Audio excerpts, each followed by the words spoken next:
حسین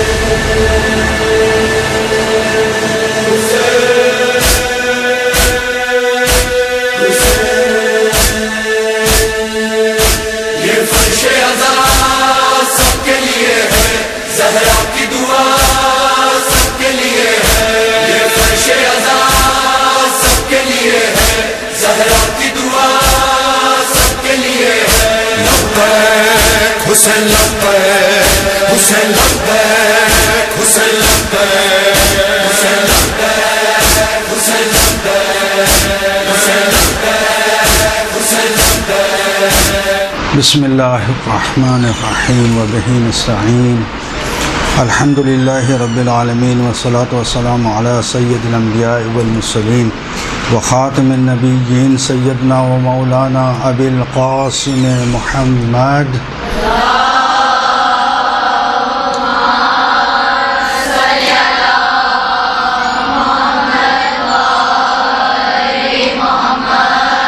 وآل بیتہ الطیبین الطاہرین المعصومین المظلومین المنتجبین ولعنۃ اللہ علی اعدائہم اجمعین. اما بعد. ذاکری کورس کے حوالے سے آپ کی کلاس ہے اور اس کو ہم دو حصوں میں تقسیم کر سکتے ہیں. دو حصوں میں اس طرح سے تقسیم کر سکتے ہیں. آواز پہنچ رہی ہے اب تک؟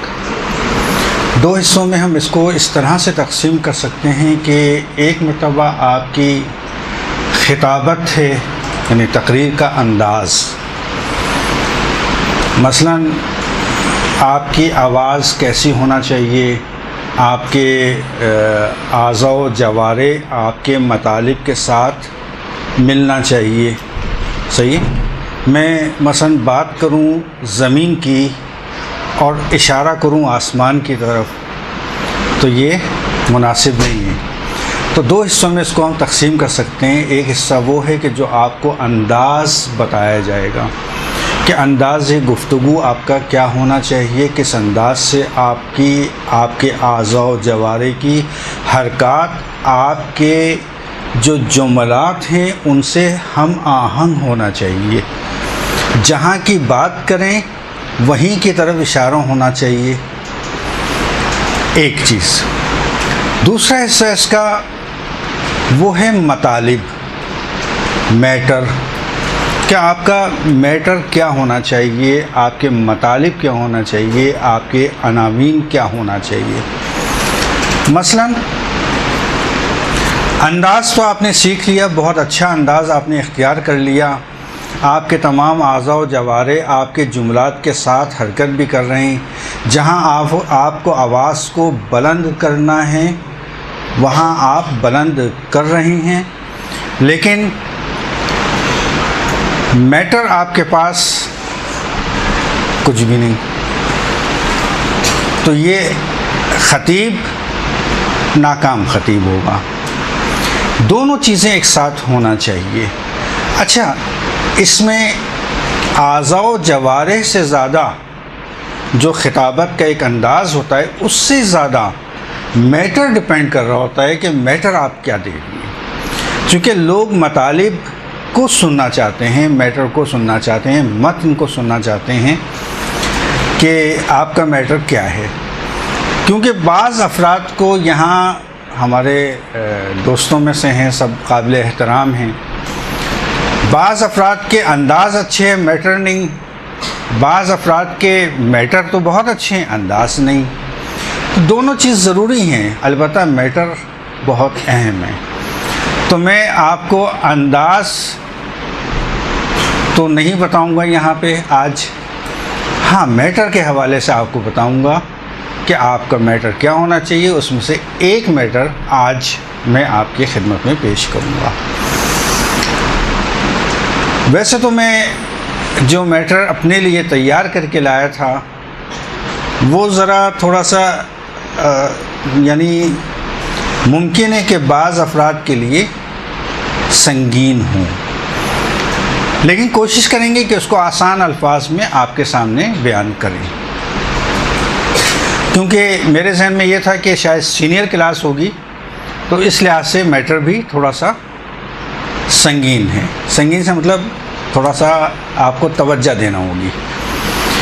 لیکن بہرحال اسی میٹر کو ہم اب چونکہ مجھے یہ بتایا گیا کہ بالکل نئی کلاس سے بہت کم سینئر افراد ہیں یہاں پہ، تو اس لحاظ سے اس میٹر کو بھی انشاءاللہ کوشش کریں گے کہ اپنے الفاظ میں ایک اچھے انداز میں آپ کے سامنے بیان کیا جائے. آج کا جو ہمارا موضوع ہے وہ موضوع عزاداری میں شاعر حسینی، یعنی شاعر حسینی کی مشروعیت، اس کے حوالے سے آج ہمارا موضوع ہے. مثلا اب ہیڈنگ سن کے ہی آپ لوگ پریشان ہو جائیں گی کہ شاعر حسینی، شاعر کیا چیز ہے؟ حسین کو تو خیر جانتی ہیں، اور اس کی مشروعیت، یہ مشروعیت کیا چیز ہوتی ہے؟ میٹر یعنی عنوان ہی شاید ہو سکتا ہے بعض افراد کے لیے سخت ہو، لیکن اس کو آسان الفاظ میں اس طرح سے ہم بیان کر سکتے ہیں. شاعر حسینی کہ جیسا کہ شاعر اللہ ہوتے ہیں، ہاں، شاعر اللہ کی طرح شاعر حسینی ہیں. اور شاعر حسینی کی مشروعیت یعنی اس کے جواز کے بارے میں ہم بات کریں گے. جواز کے حوالے سے جب ہم بات کرتے ہیں تو اس کا سب سے پہلے دیکھیں، خطابت کا بھی سب سے پہلا عنوان آپ کا کیا ہونا چاہیے؟ آئے قرآنی یا حدیث ہونا چاہیے. یہ تو واضح ہے، معلوم. اچھا، کتنے افراد ایسے ہیں جو خود پہلے سے ذاکری کرتے ہیں؟ بس، یعنی سب زیادہ تر نئے ہیں، فقط چند افراد ہیں. خیر، نئے افراد کے لیے چلے بیان کر دیتا ہوں کہ معلوم ہے کہ سب سے پہلے خطبے میں آپ کا خطبہ بہترین ہونا چاہیے، اچھا ہونا چاہیے. اچھا، ضروری نہیں کہ طولانی ہو، مختصر ہو. مختصر خطبہ بھی صحیح ہے، لیکن اس میں ایک چیز کا خیال رکھنا ہے آپ کو، اور وہ یہ کہ خطبہ پڑھتے وقت آپ کے مخارج صحیح ہونا چاہیے. ٹھیک ہے؟ مثلا آپ نے خطبہ شروع کیا اور کہا اعوذ باللہ من الشیطان الرجیم. یہ شیطان الرجیم کیا چیز ہے؟ یہ سمجھ میں ہمارے بھی آج تک نہیں آیا. یا بسم اللہ پڑھی تو شروع میں ہی بسم اللہ ہی میں بسم اللہ الرحمن الرحیم، کیا پڑھا نہیں سمجھ میں آیا. نہ ہے کا تلفظ پتہ چل رہا ہے، نہ را کے اوپر جو زبر ہے اس کا پتہ چل رہا ہے. صحیح تلفظ یعنی مخارج، یہ آپ کے صحیح ہونا چاہیے. جو بھی شخص آپ کی مجلس میں، یہ آپ یاد رکھیں، ضروری نہیں ہے کہ آپ کی مجلس میں سارے کے سارے افراد بس مجلس میں شرکت کے لیے آئے. جی نہیں، بعض افراد ایسے بھی یقینی طور پہ ہوتے ہیں کہ جن کے مخارج صحیح ہوتے ہیں، جنہوں نے صحیح تلفظ سے قرآن کو ختم کیا ہوا ہوتا ہے. وہ فوراً آپ کی اس غلطی کو نوٹ کر لیں گے، اور جو اگر پہلا امپریشن اگر غلط گیا تو پھر آپ کے جتنے بھی مطالب ہیں وہ سب ضائع ہو جائیں گے، آپ چاہے کتنی محنت کر لیں. کیوں؟ اس لیے کہ اس نے کہا کہ جب اس کی بسم اللہ ہی صحیح نہیں ہے، جب اس کی اعوذ باللہ ہی صحیح نہیں ہے تو آگے کیا بیان کریں گے. بس خطبے میں سب سے اہم چیز جس کا آپ کو خیال رکھنا ہے وہ کیا؟ آپ کے مخارج کا صحیح ہونا ہے، آپ کے تلفظ کا صحیح ہونا ہے، آپ کے خطبے کا صحیح ہونا ہے. بڑا خطبہ اگر کوئی یاد نہیں کر سکتا کوئی بات نہیں، آپ چھوٹا خطبہ لیکن صحیح مخارج کے ساتھ، صحیح تلفظ کے ساتھ، کہ سننے والا یہ کہے کہ ہاں انہوں نے خطبہ صحیح پڑھا. اب جب خطبہ صحیح ہو گیا تو اگر کوئی جاننے والا ہے ان مطالب کو، وہ آخر تک آپ کی مجلس کو توجہ سے سنیں گی. لیکن اگر خطبہ ہی غلط ہو گیا تو آپ کے مطالب چاہے کتنے ہی اچھے ہوں بیکار ہو جائیں گے، لوگ توجہ کے ساتھ نہیں سنیں گے. بہرحال سب سے پہلی چیز جو مجلس میں آپ کو ذاکری کے لحاظ سے خیال رکھنا ہے وہ خطبے کا کر رکھنا ہے. اور خطبے میں سب سے زیادہ اہم چیز کہ جو آپ کا عنوان سخن ہے، اچھا، دوسری چیز جو آپ ذاکری کے حوالے سے آپ کے لیے اہم ہے وہ اردو کا صحیح استعمال ہے. اردو کا صحیح استعمال ہے، یعنی ادبی اردو کا استعمال.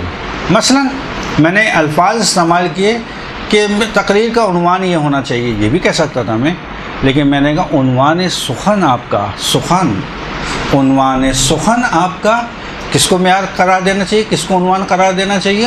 عنوان سخن آپ کا یا قرآنی آیت ہونا چاہیے اور یا حدیث ہونا چاہیے، اور وہ بھی صحیح تلفظ کے ساتھ.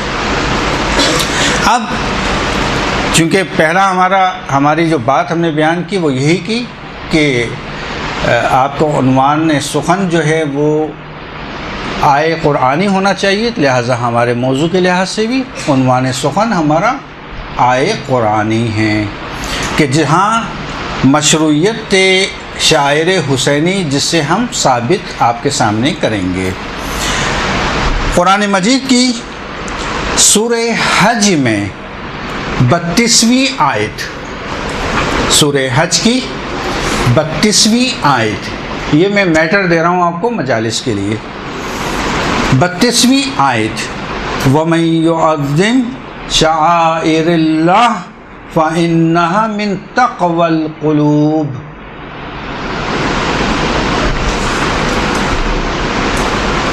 اللہ کے شاعر کی تعظیم کرو کیونکہ یہ تقوی قلوب کا باعث ہے، قلب کے تقوی کا باعث ہے. دوسری جگہ پہ سورہ بقرہ کی 198ویں آیت، 198ویں آیت میں اللہ تعالیٰ فرما رہا ہے ان الصفا والمروہ من شعائر اللہ. صفا و مروہ کیا ہیں؟ شاعر اللہ میں سے ہیں. اور سورہ حج کی 36ویں آیت میں دوبارہ اللہ تعالیٰ ارشاد فرما رہا ہے وَالْبُدْنَ جَعَلْنَاهَا لَكُم مِّن شَعَائِرِ اللَّهِ. قربانی کے جانور، بدنا یعنی قربانی کے جانور، حج پہ جو قربانی کی جاتی ہے اس کے جانور کو، ان بدنا یعنی قربانی کے جانور کو اللہ نے تمہارے لیے کیا قرار دیا ہے؟ شاعر اللہ میں سے قرار دیا ہے. اسی طرح سے سورہ مائدہ کی آیت نمبر 2، لا تحلوا شعائر اللہ، تمہارے لیے حلال نہیں ہے، جائز نہیں ہے کہ تم شاعر اللہ کی توہین کرو. صحیح، یہ 3 آیتیں اور یہ چوتھی حلال نہ ہونا.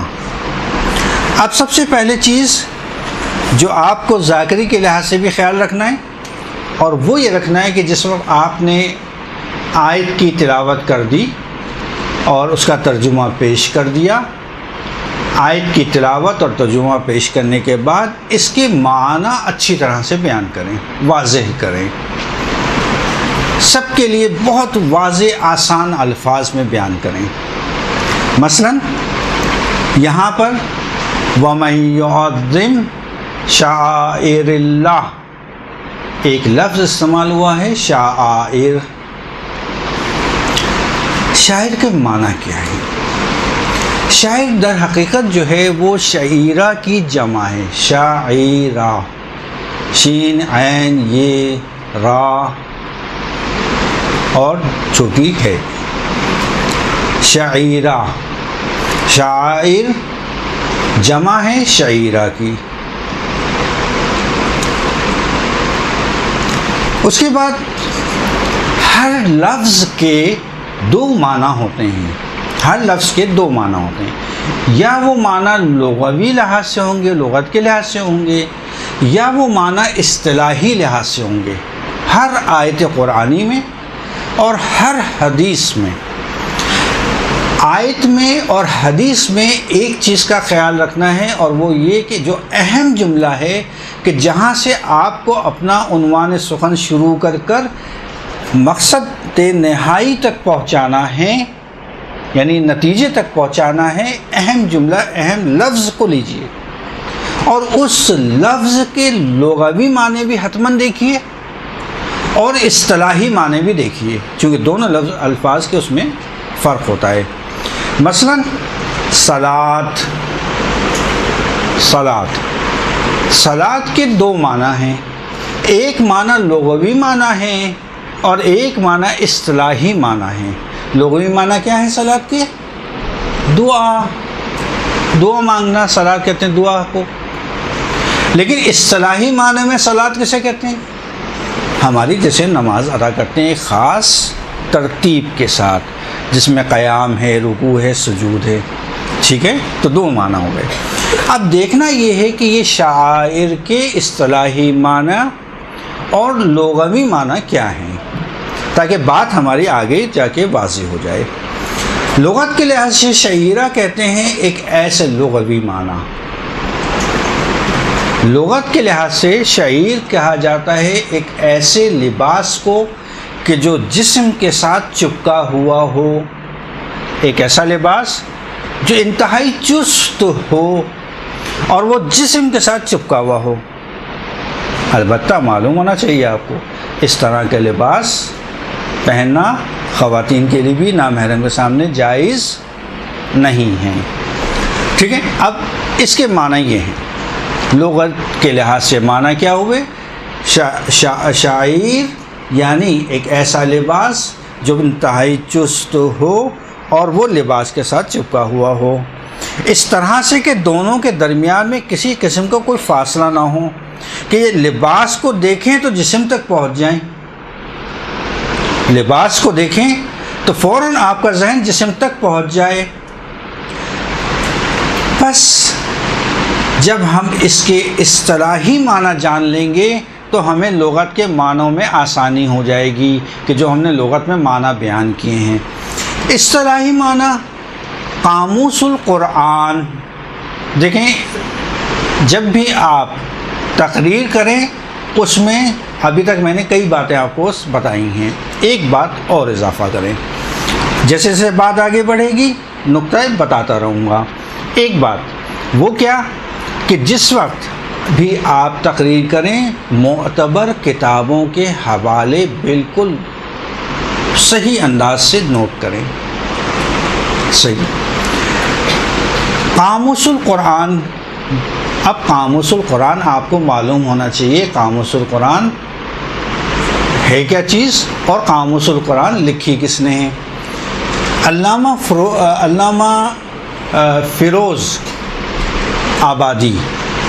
فیروز آبادی کی یہ کتاب ہے قاموس القرآن، کہ جس میں قرآن کے معنی دیے ہیں، الفاظ کے معنی، قرآن کے الفاظ یعنی قرآن میں موجود تمام الفاظ کے مختلف انداز میں معنی بیان کیے گئے ہیں۔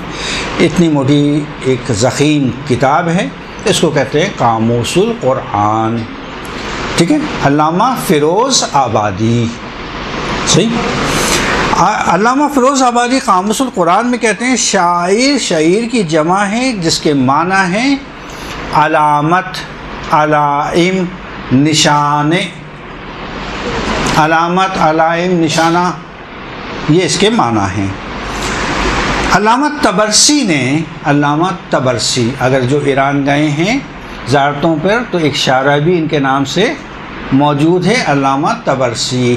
علامہ طبرسی نے مجموع البیان میں شاعر کے معنی کیے ہیں کہ شاعر یعنی ایسے معلوم مقام کہ جن کا پہلے سے تعین ہو چکا ہے، ان کو کہتے ہیں شاعر۔ اسی طرح سے تفسیر المیزان میں اور مفردات قرآن بھی یعنی قرآن کے الفاظ کے معنی کی ایک مشہور ترین کتاب ہے، اور جو کہ کسی قسم کے اختلافات سے بری الذمہ ہے، کسی مسلک کے لحاظ سے بھی، کیونکہ الفاظ کے قرآن کے اس میں معنی ہے سب کے نزدیک متفق ہے۔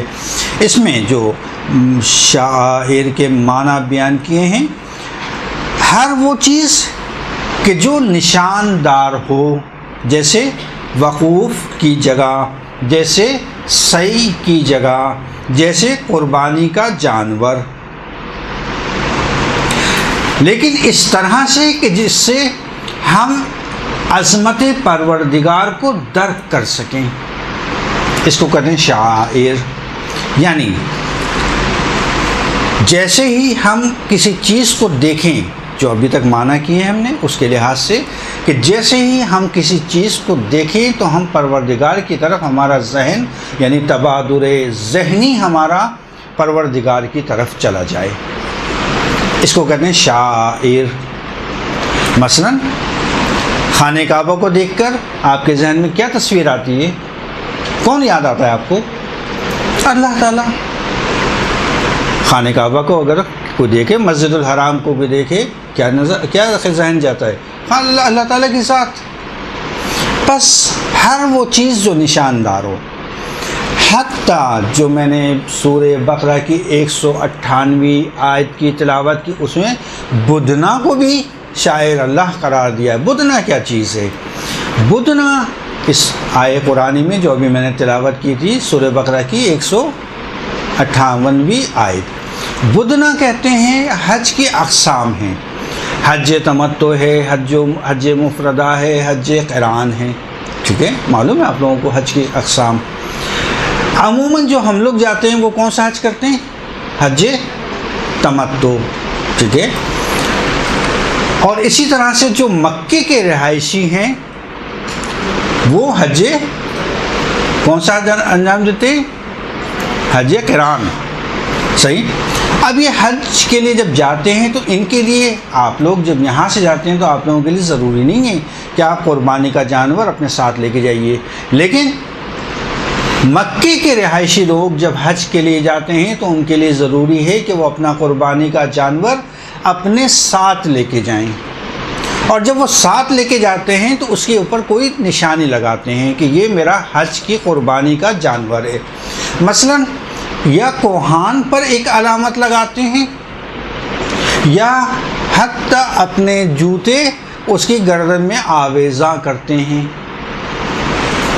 تو یہ ایک علامت ہوتی ہے کہ یہ قربانی کا جانور ہے. تو پروردگار نے کیا کہ یہ بدنا جو ہے ان کو بھی ہم نے، قربانی کے جانور کو بھی ہم نے کیا قرار دیا؟ شاعر اللہ میں سے قرار دیا. اور شاعر اللہ کی بے احترامی کا منع کیا سورہ حج کی 36ویں آیت میں، ابھی تو میں نے تلاوت کی. بس اس جانور کو بھی آپ کو احترام کرنا ہے کیونکہ حکم پروردگار ہے.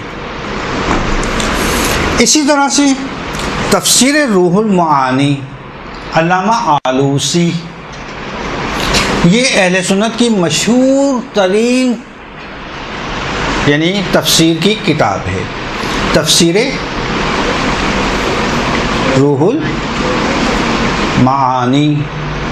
صحیح. دیکھیں ممکن ہے آپ لوگوں کے لیے ابھی شروع میں سخت ہو رہا ہے، ابھی صحیح ہو جائے گا. تفسیر روح المعانی. تفسیر روح المعانی کے مؤلف کون ہیں؟ علامہ آلوسی. اور یہ معتبر ترین ہیں علامہ آلوسی اہل سنت کے نزدیک. انہوں نے کیا بیان کیا ہے؟ کہتے ہیں کہ اس آیہ کریمہ میں جو استعمال کی ہم نے پہلے آپ کے سامنے قرات کی، ان میں ایک لفظ آیا ہے من. من یعنی وَمَن يُعَظِّمْ شَعَائِرِ اللَّهِ، کیا ہے وہ شاعر اللہ؟ تقوی القلوب. کیا؟ من تقوی القلوب. فَإِنَّهَا من تقوی القلوب. فَإِنَّهَا من تقوی القلوب. من کن معنوں میں استعمال ہوا ہے؟ یہ بہت اہم چیز ہے. صحیح. یعنی پروردگار یہ کہہ رہا ہے کہ یہ جو جتنے بھی شاعر اللہ ہیں یہ سب کیا ہیں؟ یہ جتنے بھی علامات دی ہوئی چیزیں ہیں، خانہ کعبہ ہے، حج ہے، سعی کا مقام ہے، صفا و مروہ ہے، یہ سب کیا ہیں؟ شاعر اللہ میں سے ہیں. من یعنی میں سے ہیں. میں کہوں سارے یہاں پہ بیٹھے ہوئے مومنین ہیں، ان میں سے فلاں فلاں فلاں بھی موجود ہیں کہ جن کا آپ کو احترام کرنا ہے. یعنی اس کا مطلب یہ ہوا کہ ان کا تو احترام کرنا ہی ہے، جو باقی مومنین بیٹھے ہوئے ہیں ان کا بھی آپ کو احترام کرنا ہے کیونکہ یہ انہی کا حصہ ہیں. بس یہاں پہ من من تبعیضی استعمال ہوئی ہے. دیکھیں آپ لوگوں کے لیے شاید مطالب سنگین ہو رہے ہیں, صحیح, چونکہ یہ انتہائی سنگین تھوڑی سی بحث ہے, لیکن اسے ثابت کریں گے ہم شاعر حسینی کو. واضح کیا میں نے من کا معنی. من کیا ہے؟ من کا مطلب یہ ہے کہ میں یہ کہوں کہ یہ گروہ جو بیٹھا ہوا ہے یہ مومنین کا گروہ ہے, اس میں سے فلاں فلاں فلاں کی تو لازمی تم عزت کرنا, احترام کرنا, صحیح. تو کیا مطلب کہ باقی جو بیٹھے ہیں ان کی عزت احترام نہیں کرنا؟ جب میں یہ کہہ رہا ہوں ان میں سے یہ, تو اس کا مطلب یہ کہ وہ باقی بھی ان میں شامل ہیں. ذکر میں نے ان کا کیا ہے, لیکن اس کا مطلب یہ کہ باقی کا بھی تمہیں احترام کرنا ہے. بس اس کا مطلب یہ ہوا کہ شاعر اللہ جو بیان کیے گئے ہیں آیات قرآنی میں, ان کے علاوہ بھی موجود ہیں. اگر موجود نہیں ہوتے تو من کا استعمال یہاں پہ نہیں کیا جاتا. من کا استعمال یہ بتا رہے ہیں ہم کو کہ ان کا جن کا ذکر کر دیا ہے, صفا و مروہ کا ذکر کر دیا, خانہ کعبہ کا ذکر کر دیا, اور قربانی کے جانور کا ذکر کر دیا کہ یہ میرے شاعر اللہ ہیں, یہ میرے شاعر اللہ میں سے ہیں, ان کا احترام کرو. پر اس کا مطلب یہ ہے کہ سے یہ بتا رہا ہے, میں سے بھی یہ بتا رہا ہے کہ اس کے علاوہ بھی کچھ ہیں. مثلا قرآن میں کہا نماز پڑھو, مگر قرآن میں کہاں بتایا کیسے نماز پڑھو, کتنے رکوع کرنا ہے, کتنے سجود کرنا ہے, کتنی آیت پڑھنا ہے, کتنی قرات کرنا ہے, کیسے رکوع کرنا ہے, کیسے سجدہ کرنا ہے؟ کسی نے بتایا؟ نہیں بتایا. جب نہیں بتایا تو اس کا مطلب یہ ہے کہ اس کو چھوڑ دیا نبی کے اوپر کہ نماز پڑھنا ہے کیسے, جیسے نبی میرا بتائے. ٹھیک ہے, بس یہاں پر بھی من استعمال کر کے اللہ تعالیٰ نے کہا یہ چیزیں جو شاعر اللہ میں سے ہیں یہ تو میں نے تم کو بتا دی, اب باقی چیزیں تم میرے ہدایت دینے والوں سے معلوم کر لینا. اب وہ ہدایت والوں نے کیا بتایا وہ آگے جا کے آئے گا. اسی طرح سے میں بہت سارے مطالب جو ہیں وہ چھوڑ دیتا ہوں آپ لوگوں کے لیے.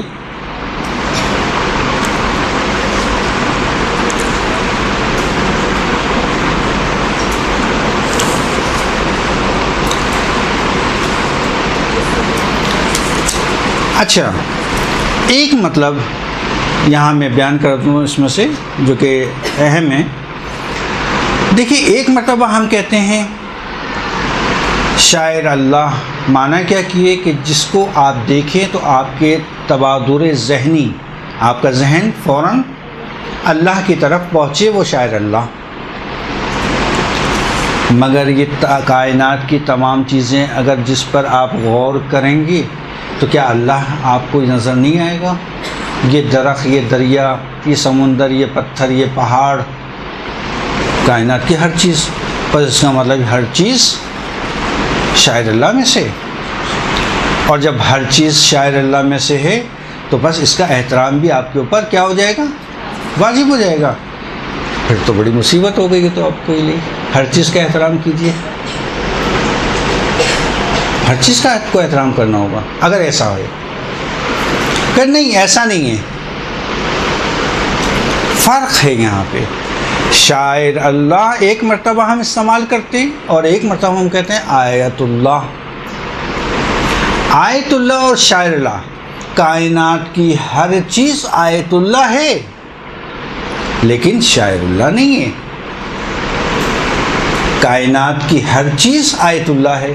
کسی پر بھی غور کریں اللہ آپ کے ذہن میں آئے گا, پروردگار کی ذات آپ کے ذہن میں آئے گی, لیکن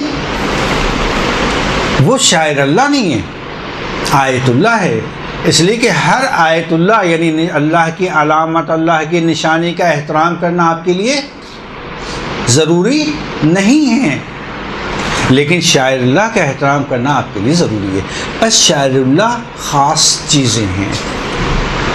فرق معلوم ہو گیا کہ آیت اللہ یعنی دنیا کی کائنات کی تمام چیزیں, شاعر اللہ مخصوص چیزیں جن کا آپ کو احترام کرنا ہے.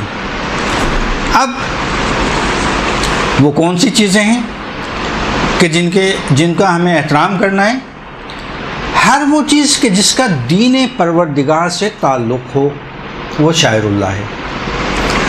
مثلا جو اللہ سے متصل ہو کہ جس میں آپ کو غور و فکر کرنے کی ضرورت ہی محسوس نہ ہو، اور بغیر کسی تفکر کے، یعنی جسے ہم کہتے ہیں اصطلاح میں دقت عملی، بغیر کسی دقت عملی کے، دقت عقلی کے، آپ کا ذہن دیکھتے کے ساتھ ہی اللہ کی طرف چلا جائے، اس کو کہتے ہیں شاعر اللہ. جیسے مسجد کو دیکھ کے فوری طور پہ انسان کا ذہن بغیر کسی دقت عقلی کے کہاں جاتا ہے کہ وہ غور کرے، فکر کرے، سوچے کہ کیا چیز ہے، اچھا گنبد کیا چیز ہے، اچھا مینار کیا چیز ہے. نہیں، جیسی مسجد دیکھی اس کا ذہن کس طرف کیا؟ پروردگار کی طرف چلا جاتا ہے. خانہ کعبہ بھی ایسے ہی ہے، صفا و مروہ بھی ایسے ہی ہیں. اب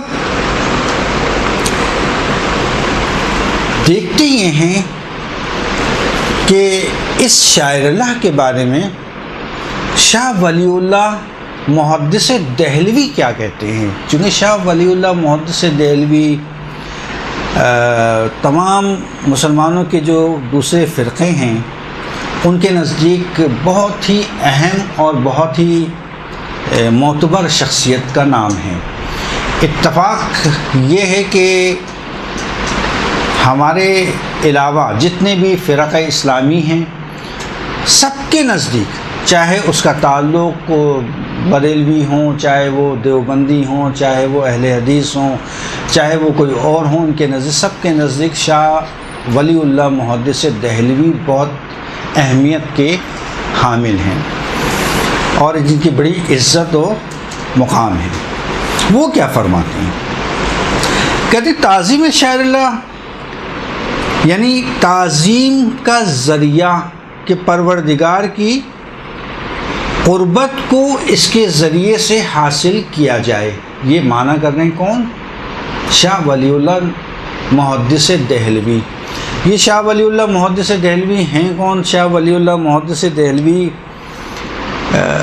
بہت قدیم، یعنی جس وقت یہ بریلوی مکتب فکر اور دیوبندی مکتب فکر معرض وجود میں آیا تھا اس سے پہلے کی شخصیت ہے. اور انہوں نے جو ایک کتاب لکھی وہ بڑی معروف کتاب ہے، اس کا نام ہے تحفہ اثنا عشری. تحفہ اثنا عشری. تحفہ اثنا عشری ایک ایسی کتاب ہے کہ جس میں مکتب اہل بیت سے کچھ سوالات کیے گئے ہیں اور مختلف چیزوں پر اعتراض کیا گیا ہے. مثلا آئے ولایت یا حدیث من کنتم مولا کی ضعیف ہے. آئے ولایت کے معنی یہ نہیں ہے. مثلا بعض افراد کے اوپر لعن کرنا یہ جائز نہیں ہے، اور اس کے اوپر پھر انہوں نے دلائل پیش کیے ہیں. یعنی سمجھ لیں کہ اب تک کی لکھے جانے والی تشیع کے خلاف سب سے زیادہ مہم، اہم، ضخیم اور بہت زیادہ استدلالی اس میں گفتگو کی گئی ہے، وہ انہوں نے لکھی ہے. کیا نام ہے کتاب کا؟ تحفہ اثنا عشری. آج تک جب بھی اگر کوئی سوال کرے کسی سے بھی تو حوالہ گھوم پھر کر کس کے اوپر آتا ہے؟ تحفہ اثنا عشری پر، کہ اس میں یہ لکھا ہے. سب سے اہم کتاب. اور اس تحفہ اثنا عشری کا ہمارے علماء نے جواب دیا. مثلا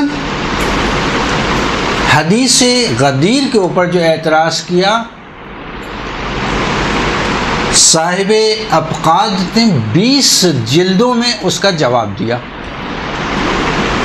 تحفہ اثنا عشری میں حدیث غدیر کے اوپر اعتراض کیا چند صفوں میں، جس کا جواب علامہ میر حامد حسین موسوی صاحب ابقات الانوار نے 20 جلدوں میں جواب دیا، اور کمال یہ ہے کہ سارا کا سارا جواب خود اہل سنت کی کتابوں سے لیا جو موجود ہے بازار میں۔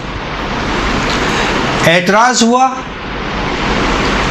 مثلا لان کے اوپر کہ صحیح نہیں کرنا، تو میر حامد حسین موسوی کے والد گرامی نے 20 جلدوں میں تشعید المتائن کا جواب دیا، اور اتفاق سے ان کی اپنی کتابوں سے، اتفاق سے موجود ہے میرے پاس، یعنی ایک صفحے کا جواب 20 جلدوں میں موجود ہے۔ یہ ہے اس کتاب کی اہمیت کہ کتنی اہم کتاب ہے ان کے نزدیک، کہ جس کا ایک سوال کا جواب 20 جلدوں میں ہمارے علماء نے دیا۔ تو ان کی مشہور کتاب تحفہ اثنا عشری ہے۔ بہرحال ان کی تعریف کیا ہے؟ ان کی تعریف یہ ہے کہ تعظیم کے ذریعے، یعنی شاعر اللہ کی تعظیم، یعنی تعظیم کے ذریعے سے تقرب الہی کو حاصل کرنا۔ شاعر کے لیے ضروری ہے، ان کے مطابق شاعر کے لیے ضروری ہے کہ ظاہری اور حصی محسوس ہونا چاہیے، معنوی نہیں ہونا چاہیے، سامنے ہونا چاہیے۔ جیسے صفا و مروہ کا پہاڑ آپ کے سامنے ہیں، جیسے خانہ کعبہ آپ کے سامنے ہیں، قربانی کا جانور آپ کے سامنے ہے، آپ اس کو لمس کر سکتی ہیں۔ بس حص ظاہری اس کے لیے ضروری ہے۔ ابھی انہی کی دلیلوں سے ہم شاعر حسینی ثابت کریں گے۔ کس سے؟ شاہ نعمت اللہ ولی کی باتوں سے، کیوں انہوں نے خود کہا ہے یہ باتیں۔ اور آگے فرماتے ہیں ان سے کوتاہی کرنا، ان کی بے احترامی کرنا بالکل اس طرح سے ہے کہ اللہ کی توہین کرنا۔ ان کی توہین کرنا بالکل اس طرح سے ہے کہ جیسے کسی نے اللہ کی توہین کی ہو۔ اور آگے جا کے فرماتے ہیں کہ 4 کم از کم تو میں بتا سکتا ہوں کہ یہ تو 80% جو ذکر ہوئے ہیں قرآن میں، ان کے علاوہ یہ بھی شاعر اللہ میں سے تو ہیں۔ بس اس کا مطلب یہ ہوا کہ جو ہم من کی تعریف اتنی دیر سے کر رہے تھے، ہمارے لحاظ سے بھی اور ان کے لحاظ سے بھی بالکل صحیح ہے۔ کہہ رہے ہیں کہ قرآن میں جو ذکر ہوا ہے، صفا و مروہ کا ذکر ہوا شاعر اللہ میں سے، بدنا کا ذکر ہوا قربانی کا جانور شاعر اللہ میں سے کا، اس کے علاوہ تو 4 میں بتا سکتا ہوں کہ یہ تو حتماً شاعر اللہ میں سے ہیں کہ جن کی توہین نہیں کی جا سکتی۔ کون سے؟ قرآن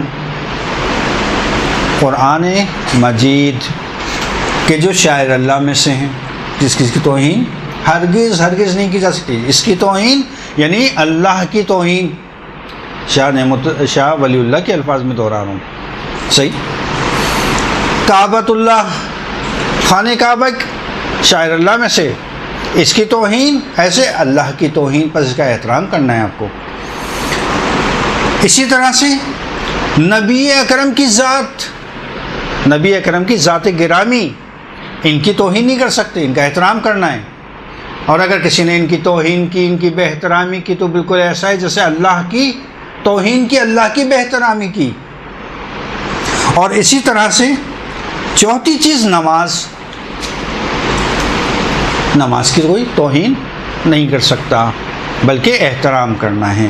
یہ 4 چیزیں وہ ہیں جن کو محدث دہلوی نے بیان کیا ہے کہ ان چیزوں کے علاوہ کہ جو اللہ نے قرآن میں بیان کر دی، ان کے علاوہ یہ 4 چیزیں تو 100% میں بتا سکتا ہوں کہ یہ شاعر اللہ میں سے ہیں۔ چلے ہم زیادہ بتا دیں گے آپ کو، انہوں نے 4 بتائی ہیں۔ اچھا، اب آ جائیں ان کی باتوں کے اوپر۔ قرآن احترام کیسے کریں؟ قرآن کا احترام کریں، قبول کریں، سننا چاہیے، تلاوت کے موقع پر خاموش ہونا چاہیے، محدث دہلوی فرما رہے ہیں۔ ٹھیک ہے، قرآن کا احترام کرنا چاہیے۔ اگر آپ کے بقول قرآن کا احترام کرنا چاہیے تو جس کے بارے میں رسالت ماں، ابھی آپ نے کہا رسالت ماں کی عزت کرنا ہے، احترام کرنا ہے، یعنی ان کی بات پہ عمل کرنا ہے، ان کے قول کو سننا ہے، اور جس کے بارے میں رسالت ماں یہ فرما دیں کہ علی ما القرآن والقرآن ما علی، تو پھر اس کے احترام کے بارے میں آپ کا کیا خیال ہے؟ آیا وہ شاعر اللہ میں سے قرار پائے گا یا نہیں پائے گا؟ آپ کہہ رہے ہیں قرآن شاعر اللہ میں سے ہیں، یعنی آپ یہ قبول کر رہے ہیں کہ قرآن میں جو چیزیں بتا دی ہیں شاعر اللہ، اس کے علاوہ 4 چیزیں تو مزید میں بتا سکتا ہوں تم کو کہ یہ شاعر اللہ میں سے ہیں، جس میں پہلی چیز قرآن ہے، اور جو ناطق ہے قرآن ہے۔ اس کے بارے میں آپ کا کیا خیال ہے؟ کیا پھر علی اور حسن و حسین و آئمہ ہدا شاعر اللہ میں سے قرار نہیں پائیں گے؟ جو عین قرآن ہیں، کہ جس میں قرآن صامت اور قرآن ناطق، جس کے بارے میں رسالت مآب نے کہا۔ آگے چلتے ہیں، نبی اکرم کی ذات۔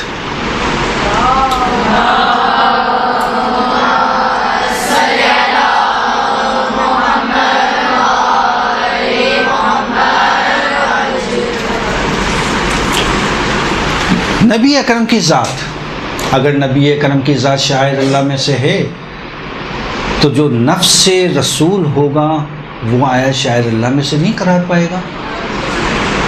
جو نفس رسول ہے کہ جس میں فرق نہیں کیا، کہ جس کی تربیت اس طرح سے کی کہ اپنی زبان چسا چسا کے اس کو بڑا کیا، جب وہ ایک ذات ہو گئی تو اگر وہ شاعر اللہ میں سے ہیں تو یہ بھی پھر شاعر اللہ میں سے آئیں گے۔ اور پھر امیر المومنین سے اگر ہم پوچھتے ہیں کہ مولا ذرا یہ تو بتائیے کہ شاعر اللہ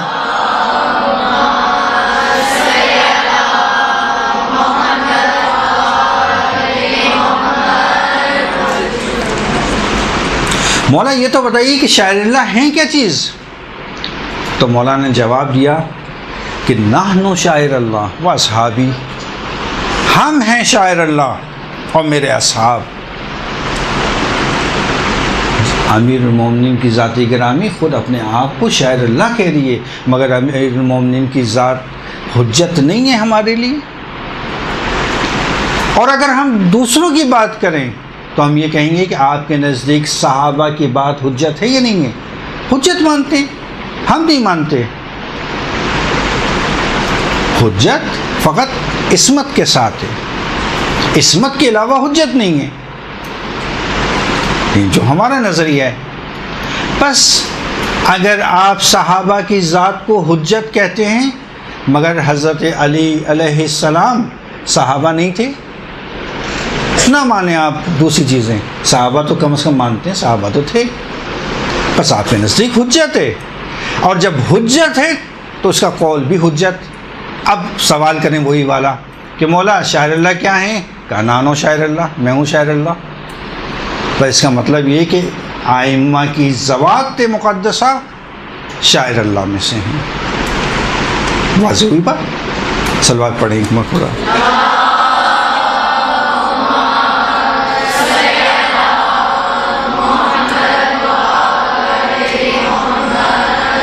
مگر حدیث ثقلین موجود نہیں ہیں، کتاب اللہ و اطرتی، دو چیزیں ہیں، قرآن کے ساتھ کتاب اللہ کے ساتھ کیا ہے؟ اطرت ہے، اہل بیت ہیں، اہل بیت رسول ہیں۔ بس اگر قرآن اور رسول کی ذات شاعر اللہ میں سے ہے تو 100% یہ بھی شاعر اللہ میں سے ہیں۔ مگر حسین منی و انا من الحسین رسالت میں آپ کا قول نہیں ہے کہ جس نے اس سے محبت، یہ مجھ سے ہے میں اس سے ہوں، اور جس نے اس سے محبت کی اس نے اللہ سے محبت کی، جس نے اس سے دشمنی کی اس نے اللہ سے دشمنی کی۔ کتنی روایات صحیح ستہ میں موجود اسی کے حوالے سے۔ بس حسین کی ذات کہاں ختم ہو رہی ہے؟ اللہ کی ذات کے اوپر، اللہ کی ذات پر ختم ہو رہی ہے۔ جب اللہ کی ذات پر حسین کی ذات ختم ہو رہی ہے تو پھر یہ بھی کس میں سے شمار ہوئے؟ شاعر اللہ میں سے شمار ہوئے۔ بس آئمہ ہدا میں اور ان سے مربوط ہر چیز شاعر اللہ میں سے ہے، اور ان کی احترام کرنا ہمارے لیے واجب ہوگا۔ اسی طرح سے چھٹے امام امام جعفر صادق علیہ السلام سے سوال کیا،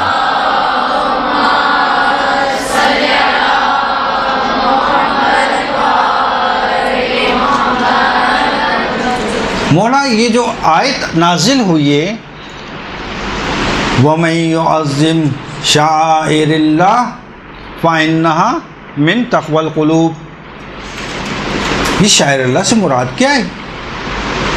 تو امام نے جواب دیا، کیا جواب دیا؟ تلبیس و سیاب السواد علی الحسین، حسین کے غم میں سیاہ لباس کا تمہارا زیب تن کرنا شاعر اللہ ہے۔ چھٹے امام کا قول ہے۔ بس شاعر حسینی، اب یہاں پہ سوال یہ پیدا ہو، شاعر حسینی کیا چیز ہے؟ شاعر اللہ اور شاعر حسینی میں اب کوئی فرق نہیں رہا، احترام کرنا ہے شاعر اللہ کا، بس یہ ائمہ ہدی شاعر اللہ میں سے ہیں، ان کا بھی احترام کرنا ہے، اور ان سے منسلک تمام چیزوں کا احترام کرنا شاعر اللہ کا احترام کرنا ہے۔ اب یہ چیزیں ہیں کیا؟ سوال شاعر حسینی کے حوالے سے ان کی خوشی، ان کا جشن بنانا شاعر اللہ، ان کے غم میں عزاداری کرنا شاعر اللہ، ان کی مجالس کا برپا کرنا شاعر اللہ، ان کی مجالس کے آداب و رسومات کو انجام دینا شاعر اللہ۔ اب ان شاعر حسینی کو ہم دو حصوں میں تقسیم کر سکتے ہیں۔ کون سے؟ ایک حصہ کہ جسے ہم منصوصہ کہتے ہیں، اور ایک حصہ کہ جسے ہم غیر منصوصہ کہتے ہیں۔ صحیح؟ شاعر منصوصہ وہ چیزیں ہیں کہ جن کے بارے میں روایات اور احادیث ہمارے پاس آئی ہیں۔ مثلا پچھلے مختلف دروس میں اگر کسی نے نہیں سنے ہیں، اہمیت عزاداری کے حوالے سے جو دروس ہیں نیٹ پر بھی موجود ہیں، ان کو سنیے، ان میں بہت ساری احادیث ہم نے پڑھ کے سنائی تھیں عزاداری کے حوالے سے، اور ان میں ایڈریسز بھی دیے تھے۔ وہ تمام احادیث میں جو جن جن چیزوں کا ذکر ہوا ہے وہ سارے کے سارے شاعر اللہ میں سے ہیں اور شاعر حسینی میں سے ہیں، ان کو آپ وہاں سے لیجئے گا، ان کو دہرانے کا یہاں پر فائدہ نہیں ہے۔ شاعر غیر منصوصہ یعنی ایسے شاعر کہ جن کا احادیث میں ہمیں ذکر نہیں ملتا، لیکن بعض چیزیں عرف اور معاشرے کے لحاظ سے شاعر حسینی قرار پائی ہیں۔ مثلا جیسے علم کا نکالنا، تابوت کا اٹھانا، تعزیہ نکالنا، یا اس طرح کی دوسری چیزیں، یہ ساری کی ساری چیزیں کہ جن کو دیکھ کر انسان کے ذہن تبادر کیا ہو، حسین کی ذات کربلا کا واقعہ ہو، وہ شاعر حسینی ہیں۔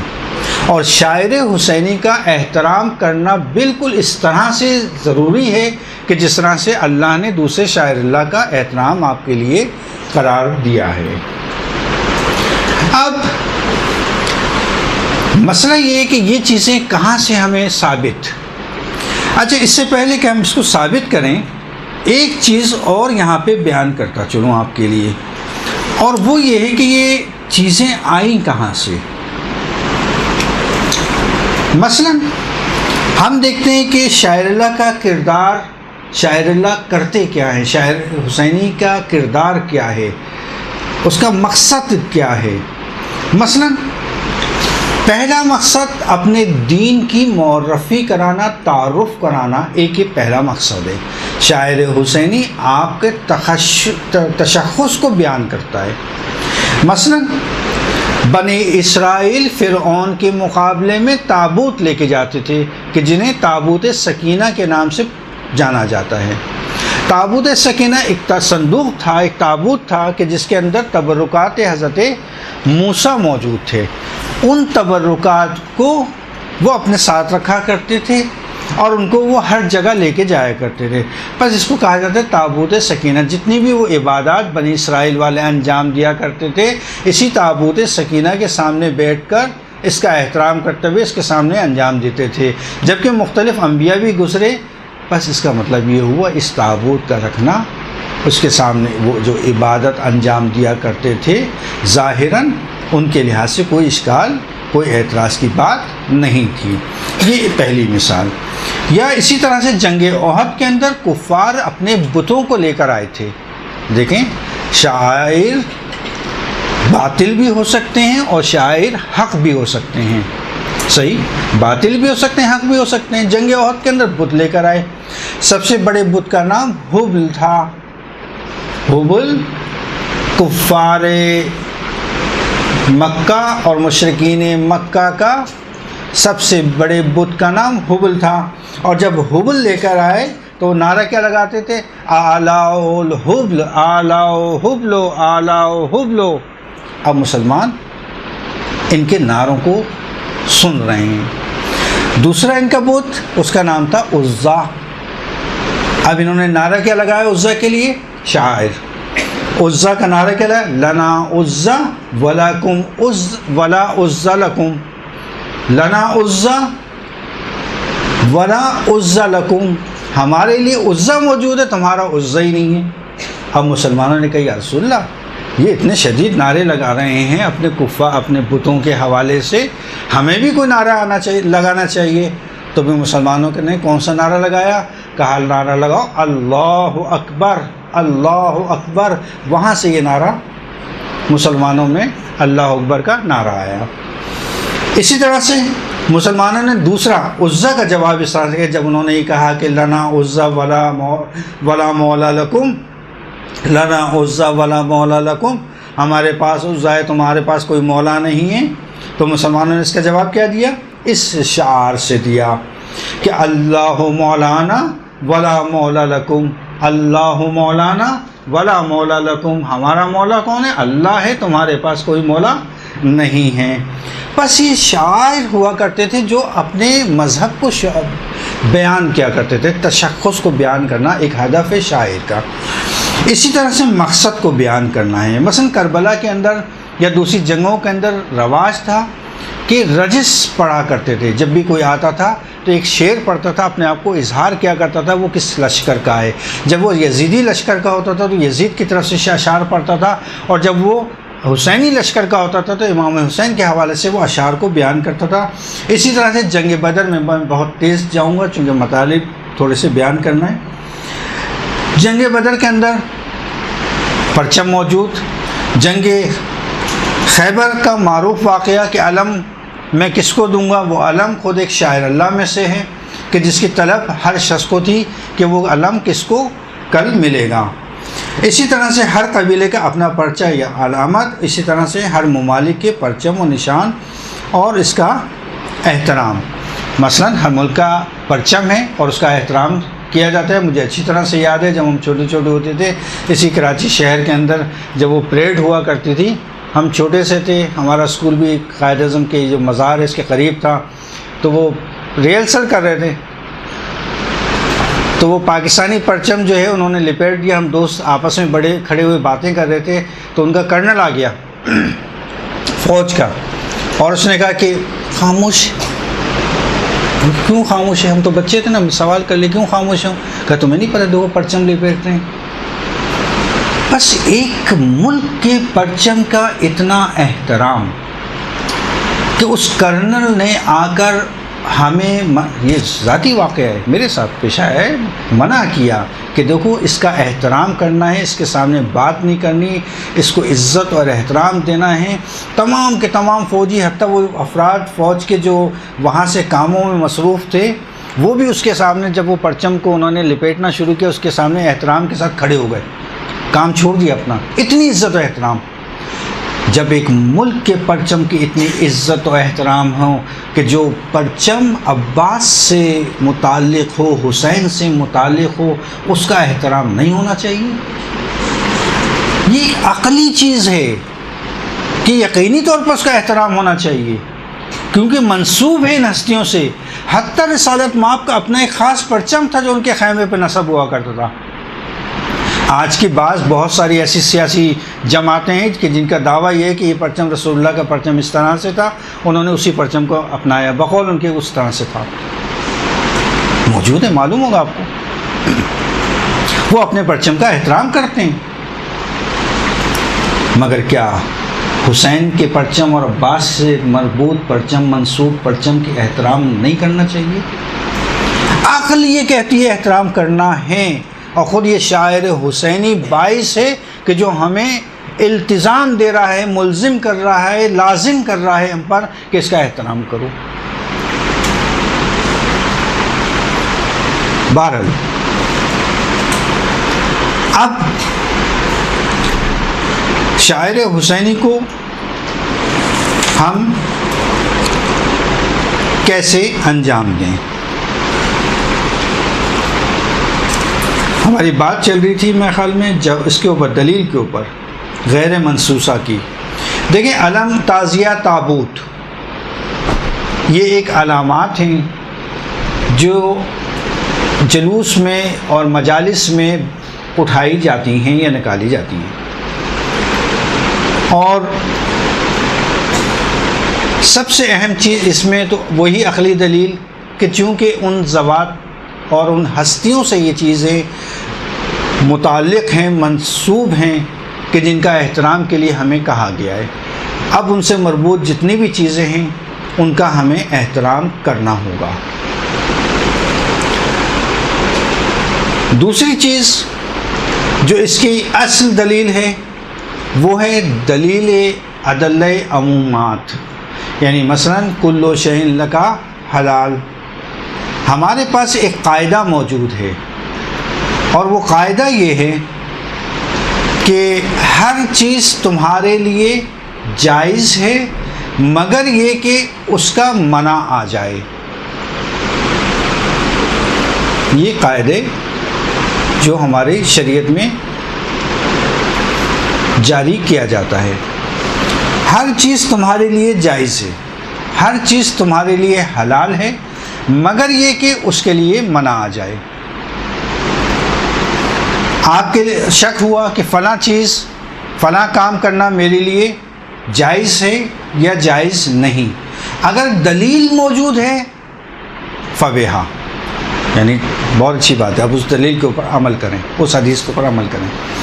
لیکن اگر دلیل موجود نہیں ہے تو آپ کا کون سا قاعدہ چلے گا؟ قاعدے حلیت، آپ کے لیے جائز ہے مگر یہ کہ اس کو منع کر دیا جائے، کہیں سے روایت آئے، کوئی حدیث آئے کہ جس کو منع کر دیا جائے، پہلا قاعدہ۔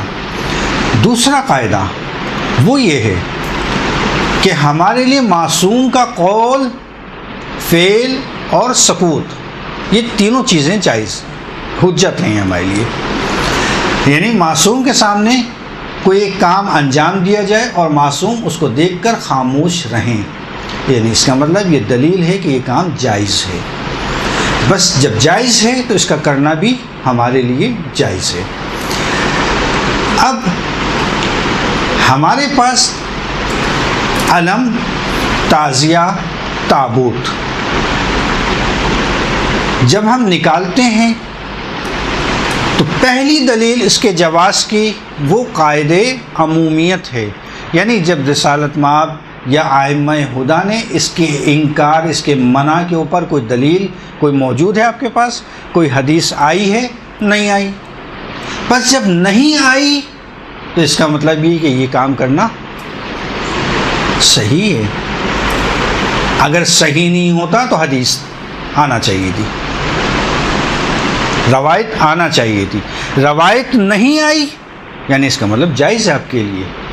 یہ قاعدہ ہر جگہ چلے گا، اور یہ خصوصی امتیاز ہے، ایک فارق ہے تشیع اور دوسرے مذاہب میں، کیونکہ تشیع کا قول یہ ہے کہ ہر چیز اللہ نے تمہارے لیے جائز اور حلال قرار دی ہے، اگر نہیں ہے تو واجب ہے، ضروری ہے اللہ پر بھی، رسول کے اوپر بھی اور ائمہ کے اوپر بھی کہ اس کے انکار میں کوئی روایت ہمارے پاس بھیجیں، ہمیں منع کریں۔ لیکن اگر منع نہیں کیا تو اس کا مطلب یہ کہ جواز کے اوپر دلالت کرتا ہے۔ پس آیا علم کی مخالفت میں، تابوت کی مخالفت میں یا تعزیہ کی مخالفت میں اس قسم کی کوئی روایت ہمارے پاس موجود ہے؟ جی نہیں، موجود نہیں ہے ہمارے پاس۔ جب موجود نہیں ہے تو اس کا مطلب یہ کہ یہ دلالت کر رہی ہے کہ یہ کام کرنا ہمارے لیے جائز ہے۔ اور جو انکار کرے، مثلا کوئی کہے جائز نہیں، دلیل منکر کو لانا ہے، یہ قاعدہ ہے۔ آپ نے انکار کیا ہے، اب آپ دلیل دیجئے، اگر جائز نہیں ہے تو کیوں نہیں جائز ہے، دلیل آپ اقامہ کیجئے، دلیل آپ لائیے۔ ہمارے پاس تو قاعدے عموم موجود ہے کہ یہ چیز جائز ہے، آپ انکار کر رہے ہیں، دلیل لائیے۔ پہلا۔ دوسری چیز ہم یہ کہتے ہیں کہ یہ نہ دیکھو کہ کیا کیا، یہ دیکھو کہ کیا کہا۔ بہت سارے ایسے کام ہیں، اگر ہم اس کو قاعدہ بنا لیں کہ جو ائمہ نے کیا وہ ہمیں فقط انجام دینا ہے، تو بہت ساری جگہوں پہ آپ کے لیے مشکل ہو جائے گی، زندگی کرنا اس معاشرے میں مشکل ہو جائے گا۔ بس ہمارا قاعدہ کیا ہے؟ یہ نہ دیکھو کہ کیا کیا، یہ دیکھو کہ کیا کہا۔ اگر کہا ہے کرو تو کرو، اگر کہا کہ نہیں کرو تو نہیں کرنا۔ جبکہ ہم دیکھتے ہیں کہ کسی قسم کا قول انکار کے اوپر موجود نہیں ہے۔ بس یہ مختصر سے دلیل تھی، اور چونکہ آپ لوگوں کے لیے بہت ایک تھوڑی مشکل سی بحث ہے اور بوریت والی آپ لوگوں کے لیے بحث ہے، لیکن بہرحال علمی مطالب تو اسی طرح سے حل ہوتے ہیں، تھوڑا سا معیار آپ کو اپنا بھی اوپر لانا پڑے گا۔ اب مسئلہ یہ ہے کہ یہ شاعر حسینی آیا ایک ہی ہوں گے؟ بھائی تابوت یہاں نکلتا ہے تو تابوت عرب میں بھی نکلنا چاہیے، تابوت امریکہ میں بھی نکلنا چاہیے، علم ایسے ہی ہونا چاہیے؟ کہ نہیں، شاعر حسینی ہر عرف اور معاشرے کے لحاظ سے مختلف ہیں۔ ہو سکتا ہے کہ ایک نماد کو، ایک علامت کو آپ کے یہاں شاعر حسینی سمجھا جاتا ہو، ایک دوسری جگہ پہ نہ سمجھا جاتا ہو، تو وہاں پہ احترام کرنا ضروری نہیں ہوگا، یہاں پہ احترام کرنا ضروری ہوگا۔ اب جب ہم نے یہ سمجھ لیا کہ یہ ضروری چیز نہیں ہے، تو تھوڑا سا ہم تاریخ کے اوراق کے صفحہ گردانی کرتے ہیں اور دیکھتے ہیں کہ یہ آئی کہاں سے، یہ علم کا وجود کیسے آیا۔ ویسے تو میں نے بتا دیا کہ کیسے آیا، لیکن بہرحال تھوڑا سا اس کی ہم تاریخ پہ چلے جاتے ہیں۔ سب سے پہلی چیز جو عزاداری کی ابتدا ہوئی، ویسے تو ہم عزاداری کی ابتدا تو دیکھیں تو حضرت آدم سے وہ روایتیں ہمارے پاس موجود ہیں جو ہم نے پچھلے دروس میں آپ لوگوں کو بتا دیں، اس کے اوپر نہیں جانا۔ آدم سے لے کے خاتم نے عزاداری کی، تمام معصومین نے عزاداری کی، یہ تو ہم نے مختصر بتا دیا، باقی آپ لوگ پچھلے دروس کو سنیے گا، اس میں ہم نے واضح طور پہ بیان کیا ہے۔ اصل میں یہ عزاداری جو آج رائج ہے کہاں سے ہوئی؟ آپ کو معلوم ہوگا مصر میں فاطمی دور حکومت تھا۔ کتنے لوگوں کو پتہ ہے فاطمی دور حکومت؟ جی آپ کو معلوم ہے؟ معلوم ہے، ماشاء اللہ، صحیح۔ آپ نے دیکھا ہوگا کہ اسماعیلی افراد، آخانی، یہ لوگ جو بھی پروجیکٹ اپنا شروع کرتے ہیں تو ان میں زیادہ تر فاطمیت کا لفظ استعمال کرتے ہیں۔ مشاہدہ کیا ہوگا آپ نے کہ ہر ان کے پروگرام میں فاطمیت کا نام لازمی آتا ہے، تو اس کی وجہ بھی یہی اسی فاطمی دور حکومت کی طرف اشارہ ہے۔ یہ جامعۃ الازہر جو آج دنیا کی بہت بڑی ایک یونیورسٹی ہے، مدرسہ ہے، یہ اسماعیلی نے بنوایا تھا۔ اسی طرح سے خود قاہرہ میں جتنے بھی جدید کام ہوئے سب اسماعیلیوں کے کام تھے، یعنی فاطمی دور حکومت کا۔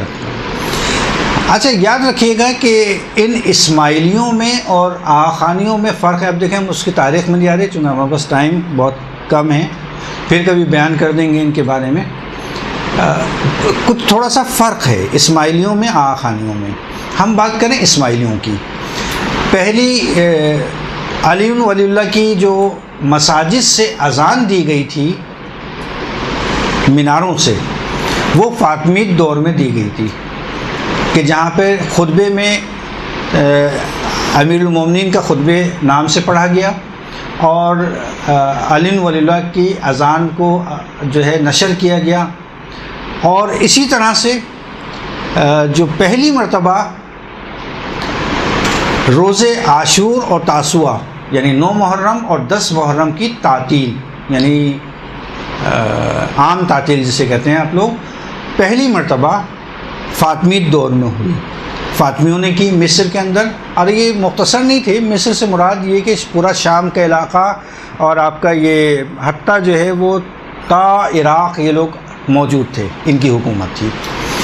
انہوں نے بازاروں میں عام تعطیل کا اعلان کیا، بازاروں کی چھٹی کی، 9-10 کی چھٹی کی، عزاداری کا اہتمام کیا، سیاہ پرچم لگائے۔ مصر میں انہوں نے انجام دیا۔ اس کے بعد یقینی طور پہ آپ کو معلوم ہوگا کہ لیبیا، تونس، الجزائر، موجودہ آج کے لیبیا، تونس، الجزائر، یہ جو علاقے تھے ان پر ادریسیوں کی حکومت تھی۔ ادریسی امام حسن مجتبیٰ علیہ السلام کی اولادوں میں سے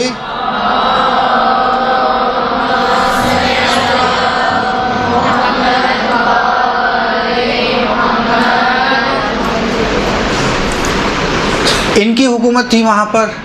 اور انہوں نے اسی دوران میں کہ جس وقت فاطمیوں نے مصر میں عزاداری کا اہتمام کیا تو انہوں نے ان علاقوں میں عزاداری کا اہتمام کیا، اور پہلی مرتبہ انہی لوگوں نے اپنے علاقوں میں 9 اور 10 محرم کی چھٹی کا اعلان کیا، عزاداری کا اہتمام کیا، بازار کو بند کیا، جلوس کا اہتمام کیا، مجالس کا اہتمام کیا۔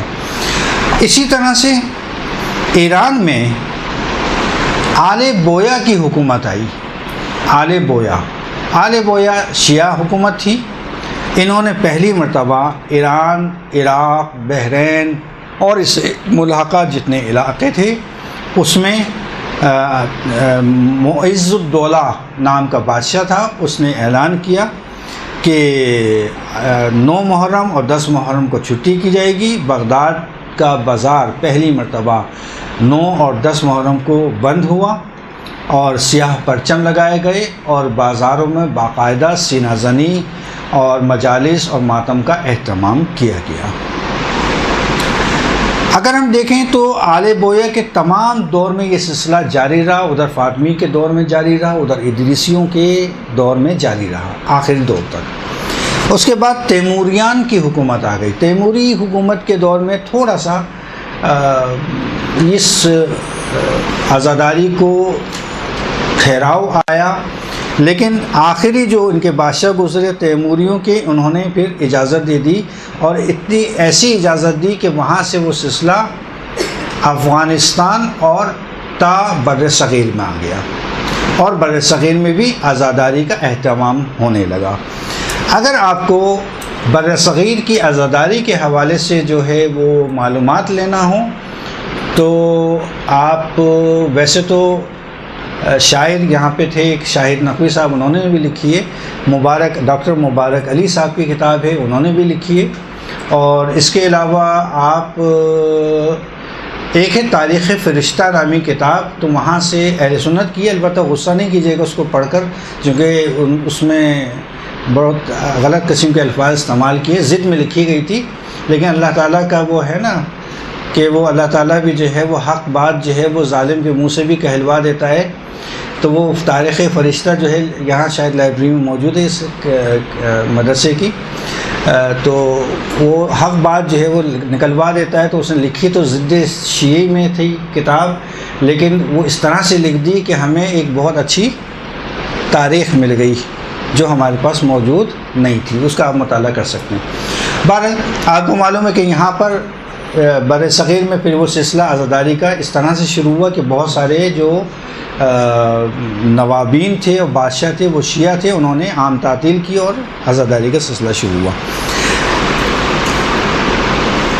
مسئلہ جو ہمارا ہے وہ یہ ہے کہ یہ علم اور تابوت کہاں سے آیا؟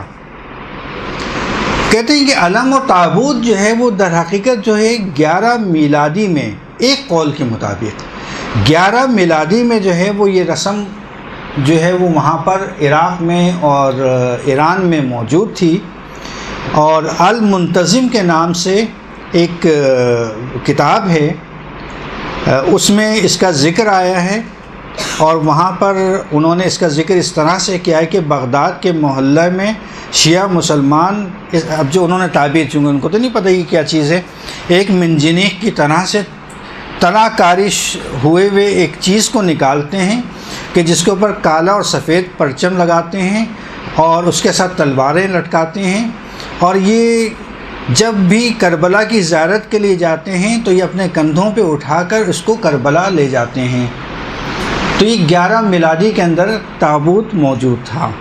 اسی طرح سے مختلف آپ کے یورپ کے جو سیاح ہیں انہوں نے لکھا ہے، لیکن یہاں پہ بیان کرنا مناسب نہیں ہے۔ اب تفصیل میں بیان نہیں کرنا چاہ رہا اس لیے کہ آپ کے لیے فائدہ نہیں ہے، ورنہ میں آپ کو تفصیل بتا دیتا اس کی۔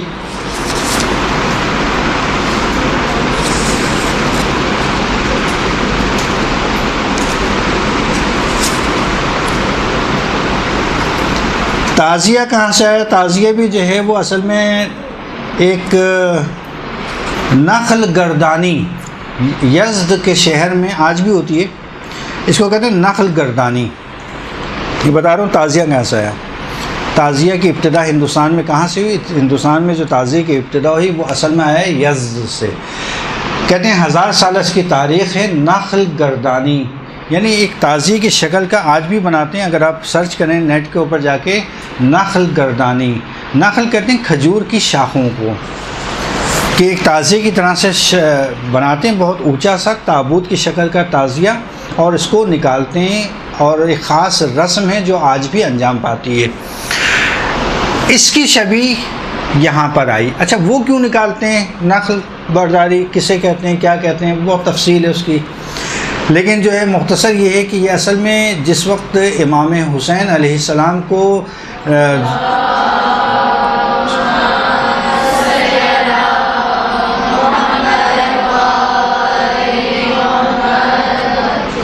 امام حسین علیہ السلام کو جس وقت جو ہے وہ دفن کرنے کے لیے بنی اسد کے کاروان والے پہنچے کربلا میں، اور وہ چاہتے تھے کہ امام حسین کی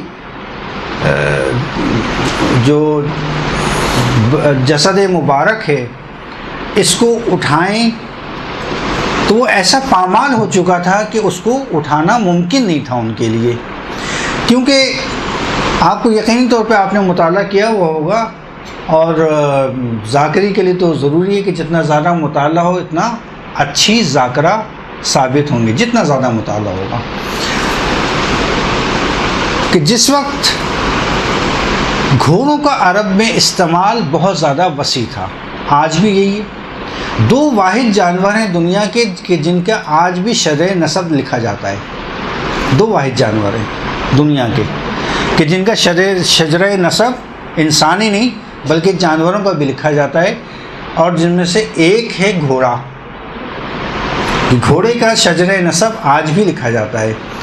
ویسے تو گھوڑے آپ بہت سارے دیکھیں گے، لیکن عمدہ گھوڑا وہی کہلائے گا جس کا شجرہ موجود ہو، اور اس کو اعلیٰ نسل کے گھوڑے۔ اب گھوڑے کے شجرے بہت مختلف ہیں اور اس کے کام مختلف ہیں۔ مثلا اگر ریس کورس کے گھوڑے کو آپ پولیس والے کو دے دیں، جو گھڑ پولیس کہلاتی ہے، مختلف ممالک میں آج بھی موجود ہیں، تو شاید وہ کام انجام نہیں دے سکے گا۔ یا گھوڑے والی پولیس والے پولیس کا گھوڑے کو ریس کورس میں لے جائیں تو بیچارہ شکل ہی دیکھے گا کہ میں کیا کروں۔ تو ہر گھوڑے کا اپنا ایک مخصوص کردار ہے، انداز ہے۔ عربوں میں بالکل اسی طرح سے کہ جس طرح سے تیر مختلف ہوا کرتے تھے، یقینی طور پہ ہرملہ، دیکھیں اصل تلفظ ہرملہ ہے، جسے ہم لوگ اپنی زبان میں ہرملہ کہتے ہیں، صحیح؟ تو ہرملہ نے جو تیر جناب علی اصغر کی طرف چلایا تھا، تیر کی اقسام ہوتی ہیں، اسی طرح عربوں میں گھوڑوں کی اقسام ہوا کرتی تھیں۔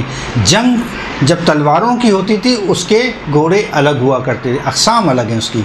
جب تیر اندازی کے گھوڑے بالکل الگ ہوا کرتے تھے، اسی طرح سے جب کسی کے لاش کو پامال کرنا ہوتا تھا اس کے گھوڑے بالکل الگ قسم کے ہوا کرتے تھے، اور اس کا ایک خاص نام ہے ظاہراً جو اگر مجھے یاد ہو تو آواجیہ نسل کے گھوڑے ہوتے تھے۔ آواجیہ نسل کے گھوڑوں کی خصوصیت یہ تھی کہ یہ ہمیشہ کسی بھی جنازے کو پامال کرنے کے لیے استعمال کیے جاتے تھے۔ آواجیہ گھوڑے کی خاص بات یہ کہ اس کے وزنی بہت ہوتا ہے، یہ یعنی کہا ہی جاتا ہے کہ اس کے تقریباً ایک ٹاپ کا وزن جو ہے وہ 125 کلو گرام سے لے کر 65 کلو گرام تک ہوتا ہے۔ 125 سے 65 کلو گرام، تو اندازاً تقریباً ایک گھوڑے کا وزن تقریباً 500 کلو گرام کا بنے گا، کہ جس کے ذریعے سے کسی بھی لاش کو پامال کیا جاتا تھا۔ جب وہاں پر امام حسین کے جسد مبارک کو پامال کیا گیا تو انہی گھوڑوں کا استعمال کیا گیا تھا، کہ جس کی وجہ سے امام حسین کا جو جسد مبارک تھا وہ بالکل پشت سے ملا ہوا تھا، اس طرح سے پامال کیا گیا تھا کہ بالکل پشت سے مل گیا تھا، اور جس وقت وہ اٹھاتے تھے جسد مبارک کو تو ایک طرف سے جس طرف سے ہاتھ لگاتے تھے فقط وہی حصہ بلند ہوتا تھا، دوسرا حصہ ڈھل کر نیچے گر جایا کرتا تھا۔ تو اب اٹھاتے کیسے اس کو؟ اب اس جنازے کو، اس لاشے کو، اس جسد کو، امام حسین کو اٹھاتے کیسے؟ تو اس کا انہوں نے ایک طریقہ اختیار کیا، اور وہ یہ کیا کہ ریگستان کا جو موجود تھا وہاں کھجور کی شاخیں پڑی ہوئی تھیں، ان کھجور کی خشک شاخوں کو جمع کر کے لائے، ان کو جمع کر کے ایک ساتھ ملایا، اس سے ایک تخت نما چیز بنائی، اور اس کے ذریعے سے آہستہ آہستہ اس جنازے کو امام کے اس کے اوپر سرکا کے رکھا، پھر اٹھایا وہاں سے۔ اس وجہ سے اس تعزیے کو جو یزد میں نکالا جاتا ہے اس کو کہتے ہیں نخل برداری، یعنی اگر ہم امام حسین کے کربلا میں موجود ہوتے اور ہمیں یہ موقع ملتا کہ امام کے جنازے کو ہم اٹھائیں تو یہ ہم اس طرح سے اٹھاتے، اس کی یاد آج بھی مناتے ہیں۔ اس کو کہتے ہیں نخل برداری، جو آج بھی موجود ہے۔ اس تعزیے کی شبیہ ہندوستان میں آئی اور یہاں اس کو نام دیا گیا تعزیہ، یہ تعزیے کی تاریخ۔ بس یہ ساری چیزیں شاعر حسینی میں سے ہیں، ان کا احترام کرنا آپ کے لیے ضروری ہے، البتہ واجب ہے، یہ تو مشکل ہے، لیکن بے احترامی قطعاً تمام مراجع کے نزدیک حرام ہے، قطعاً حرام ہے، بے احترامی نہیں کر سکتے، کیونکہ یہ بالکل اس طرح سے کہ جس طرح سے کوئی شخص یہ کہے کہ داڑھی رکھنا واجب نہیں ہے۔ داڑھی رکھنا واجب ہے؟ جی واجب، روزے میں نہیں کہیے گا، روزہ باطل ہو جائے گا۔ داڑھی رکھنا واجب نہیں ہے جی، مڈانا حرام ہے، مڈوانا حرام ہے، داڑھی کا مڈانا حرام ہے، داڑھی رکھنا واجب نہیں ہے۔ اس لیے کہ داڑھی کا رکھنا اگر ہم کہیں گے واجب ہے تو یہ تہمت ہوگی پروردگار کے اوپر، ایک نسبت ہے جھوٹی۔ پروردگار نے داڑھی کو کب واجب قرار دیا ہے؟ پروردگار نے کہا ہے داڑھی کا مڈانا تمہارے لیے حرام ہے۔ اچھا نتیجہ ایک ہے دونوں صورت میں، نتیجہ ایک ہے، داڑھی رکھنا ہے۔ جب موڑیں گے نہیں داڑھی تو کیا ہوگا؟ نتیجہ کیا ہوگا؟ داڑھی رکھنا ہے نا۔ لیکن دقت کیا ہے ہماری یہاں؟ دقت یہ ہے کہ چونکہ پروردگار نے کہا ہے کہ داڑھی کا منڈانا حرام ہے تو ہم یہی کہیں گے کہ داڑھی کا منڈانا حرام ہے، واجب نہیں کہیں گے۔ کیوں؟ اس لیے کہ تہمت ہو جائے گی پروردگار کی طرف. یہ ہماری دقت ہے ہماری شریعت کی. ہمارے مجتہدین اتنے امین ہیں کہ جو لفظ جو الفاظ روایت میں حدیث میں اللہ نے استعمال کیے ہیں فقط وہی بیان کرنا ہے.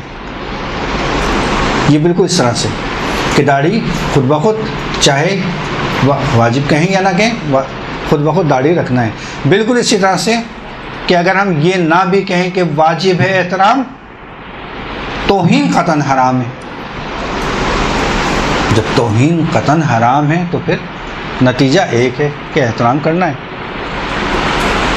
ٹھیک ہے. بہرحال آپ کے لیے یہ سخت تھوڑا سا مطالب کے حوالے سے تھوڑا سا شاید سنگین تھا اور تھوڑے سنگین مطالب تھے، لیکن یہ کہ انشاءاللہ اگر موقع ملا تو اس کو، چونکہ مجھے اندازہ نہیں تھا آپ کے، چونکہ جب بھی کوئی مخاطب، یہ ایک اصول ہے ذاکری کا کہ جب بھی آپ خطاب کریں تو خطاب میں آپ کے ذہن میں آپ کے سامعین ہونا چاہیے. ان کا ایک لیول ایسا رکھنا چاہیے انسان کو کہ آپ کی بات کو آسانی سے سامنے والے سمجھ سکیں. ٹھیک ہے. مثلاً ہمارے ایک جاننے والے نے مجھ سے کہا کہ قبلہ ہمارے گھر میں مجلس سے کسی عالم کا انتظام کر دیں، آپ تو مصروف ہیں. تو میں نے کہا کہ اچھا ٹھیک ہے، فلاں صاحب کے پاس چلے جائے گا. میں نے ان سے بات کر لیے، وہ آپ کے گھر پہ مجلس پڑھ دیں گے. وہ چلے گئے، ان کے گھر پہ مجلس ہو گئی، ختم ہو گئی. 1-2 ہفتے بعد میری ان سے ملاقات ہوئی. تو میں نے کہا کہ بھئی وہ آپ کے گھر پہ مجلس تھی تو مجلس کیسی رہی؟ بہت عمدہ، بہت اچھی مجلس. اچھا تو مجلس صحیح رہی مولانا؟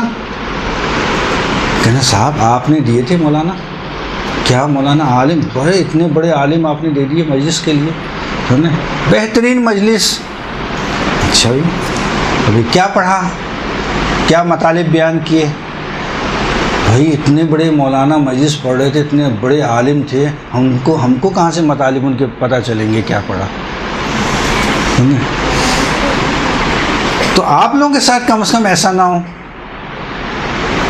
کم از کم ایسے مطالب پیش کیجیے گا آسان الفاظ میں کہ لوگ آپ کی مجلس کو سمجھ سکیں، سن سکیں اور بعد میں بیان کر سکیں کہ یہ مطالب بیان کیے تھے. ثقیل الفاظ کا استعمال میری مجبوری تھی، چونکہ مجھے ایک علمی بحث کرنی تھی، علمی مطالب آپ کے سامنے پیش کرنا تھے.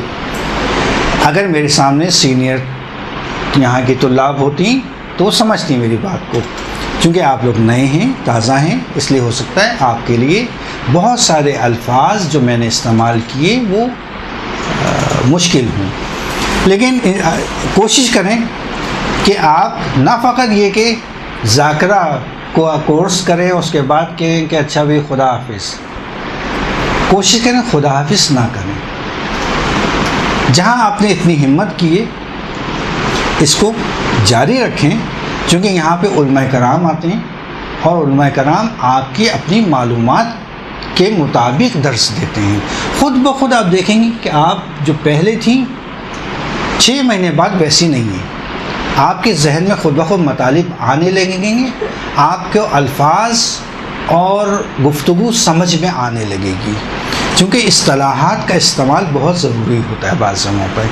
تو کوشش کریں کہ فقط اس کو یہاں پر نہ روکیے گا سلسلے کو، بلکہ پورا سال کوشش کریں کہ یہاں پر آئیں اور درس کو اپنے جاری رکھیں. ایک مرتبہ صلوات پڑھیں محمد و آل محمد پر، اور اس سے مربوط جو سوال ہو وہ آپ کریں. ٹائم آپ کا ختم ہو چکا ہے.